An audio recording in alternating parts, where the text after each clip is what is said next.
ආයුබෝවන් ඔයාව සාදරයෙන් පිළිගන්නවා YouTube හි අපේ කුස්සියට. ඉතින් අද අපි මොනවද හදන්නේ? මේ ගැන දැනගන්න යමුද කුස්සියට.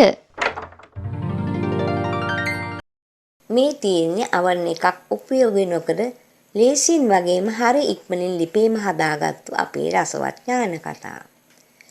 ඉතින් කාටත් පහසුවෙන් හිතුන හැටිම හදන්න පුළුවන් මේ ඥාන කතා හදන්න මෙන්න මේ ටික විතරමයි ඕන වෙන්නේ. ඒ කියන්නේ බිත්තරයක්, බටර් ග්‍රෑම් 100ක්, ඒ වගේම කහපාට කලරින් ස්වල්පයක්, වැනිලා තේ හැන්දක්, ලුණු කුඩ ස්වල්පයක් සහ බේකින් පවුඩර් තේ හැඳි එකක්. ඒ වගේම මෙතන තියෙනවා පාන් පිටි ග්‍රෑම් 200ක් පමණ. මේ අයිසින් ෂුගර් ග්‍රෑම් 100ක්. ඔයාට අයිසින් ෂුගර් ගන්න කරදරයි නම් සීනි ටිකක් හොඳින් බ්ලෙන්ඩ් කරලා මේ වගේ පවුඩර් කරලා අරගන්න. මේ තියෙන්නේ ඥානකථා හැදුවට පස්සේ උඩින් තවර ගන්න අවශ්‍ය ටිකක් ලොකු කැට සීනි. මේ ටික විතරයි. එහෙනම් අපි බටර් ටික මේ වගේ හොඳට කලවම් කරගමු.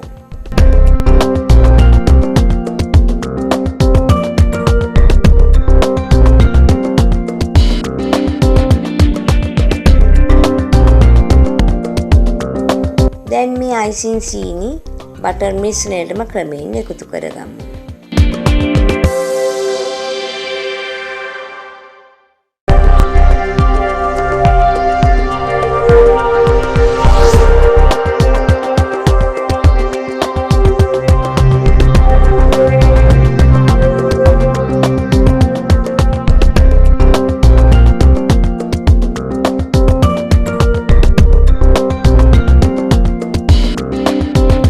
වගේ හොඳට කලවම් කරගමු.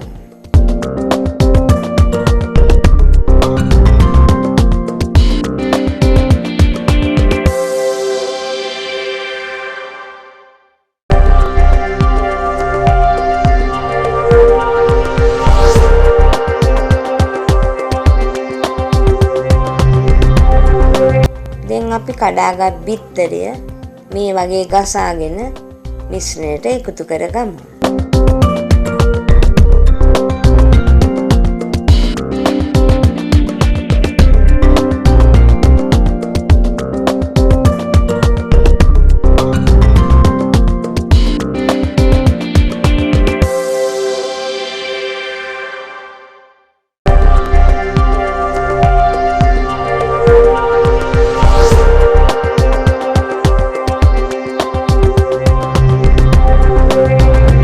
මේ ටික කැට ගතියක් නොහිටින්න හොඳින් කලවම් කරගමු.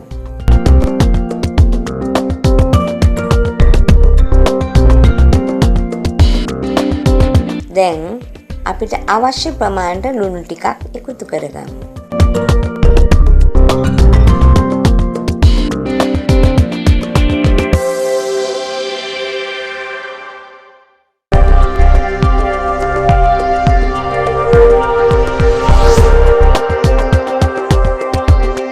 ඒ වගේම හොඳ සුවඳකුත් වගේම රසයක්ද එක් කරගන්න අවශ්‍ය නිසා වැනිලා ස්වල්පයකුත් මේ මිශ්‍රණයට එකතු කරගමු.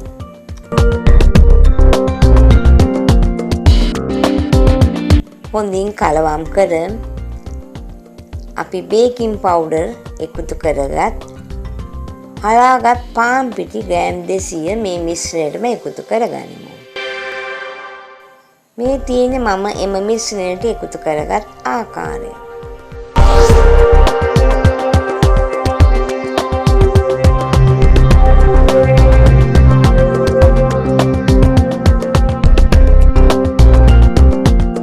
දැන් අපිට තියෙන්නේ හොඳින් තලපයක් වගේ හිටින්න කලවම් කරගන්න තමයි.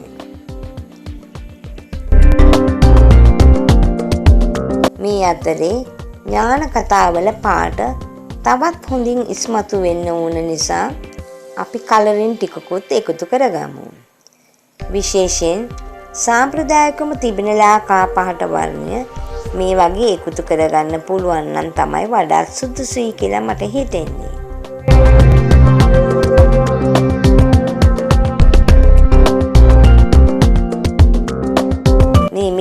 තලපයක් වෙන්න සකසා ගනිමු. ඔන්න දැන් අමාරුම හරිය තමයි අම්මා මට පවරලා තියෙන්නේ. මට තියෙන්නේ මෙන්න මේ සකසාගත්ත ඩෝ එක මේ වගේ අලි තරමට කොටස් වලට කඩා ගන්න තමයි.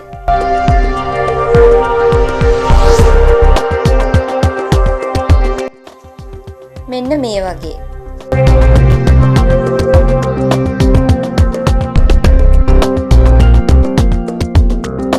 මේ වගේ කොටස් රවුමට අතින් සකසගෙන අල්ලෙන් ටිකක් තද කරගන්න ඕනේ, ටිකක් පැතලි වෙන්න.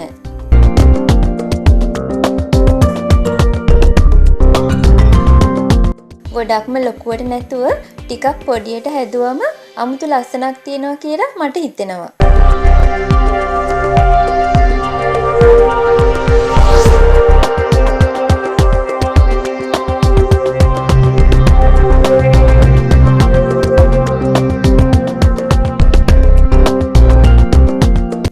මෙතනදී මම මේ විදිහට හදලා සීනි නිකන් මුඩින් දානවා විතරයි. මොකද අපි වැඩි සීනි භාවිතා කරන්න නැති නිසා. නමුත් ඔයා හදද්දී මේ සේරම පැතලි ආකාරයෙන් හදලා ඉවර වෙලා පිරිසිදු බ්‍රෂ් එකකින් වතුර ටිකක් ගාලා සීනි දිය කරගත්ත වතුර උනත් කමක් නැහැ. ඥානකථාවල මතු පිට තෙමාගෙන යටපැත්තෙන් අරගෙන සීනි බඳුනේ හොඳින් තවර ගන්න. එතකොට මේ ඥානකථා බේක් වුණාට පස්සෙත් සීනි හැලෙන්නේ නැතුව හොඳටම ඇල්ලලා තියෙනවා. ඒ ගැන මම වැඩිපුර කියන්න අවශ්‍ය නැහැ කියලා මම දන්නවා. මොකද ඔයා ඒ ගැන දන්නවා කියලා මට විශ්වාසයි. ඔයා වැඩි සීනි භාවිතා කරන්නේ නැති කෙනෙක් නම් මං වගේ නිකන් සීනි ටිකක් උඩින් හලා ගන්න.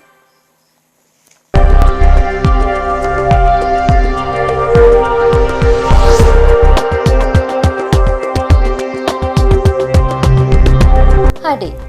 දැන් අපිට තියෙන්නේ කොයි ආකාරයකින් හරි මේවා බේක් කරගන්න තමයි. අද මම try කරනවා ලිපේ බේක් කරගන්න. ඉතින් oven නැති අය ලිපේ බේක් කරගන්න දන්නවා. බලමුකෝ මම ලිපේ බේක් කරගත්තම කොයි වගේ ෆිනිෂ් එකක් එයිද කියලා. මේ තියෙන්නේ මම ලිපේ බේක් කරගත්ත ඥානකථා ටික. මම නම් පැය භාගයකින් වගේ මේක ගත්තේ. ඔයා උපයෝගී කරගන්න ක්‍රමය හා ගින්දර ප්‍රමාණයත් එක්ක වෙලාව වෙනස් වෙන්නත් පුළුවන්. කොහොම වුණත් පැය භාගයක් විනාඩි 45ක් යන්න කලින් බේක් කරගන්න පුළුවන්. මේක මට නම් අමුතු අත්දැකීමක් වුණා. ඔයාගේ ක්‍රමවේද කැමති නම් පහලින් කමෙන්ට් කරන්න. එහෙනම් තවත් ටිකක් ඥානෙ වැඩි වෙන්නත් එක්කලා මම මේකෙන් කෑල්ලක් අන්නම්කෝ. ඥානවන්ත අය, අඥානවන්ත අය සේරම තවත් ඥානෙ වැඩි වෙන්න හිතාගෙනම මට වඩා හොඳට ඥානකථා හදන්නකෝ. next video එකෙන් අපි ඉක්මනින්ම හමු වෙමු. subscribe වෙලා ඉන්න. ඔයාට සුබ දවසක්. take care.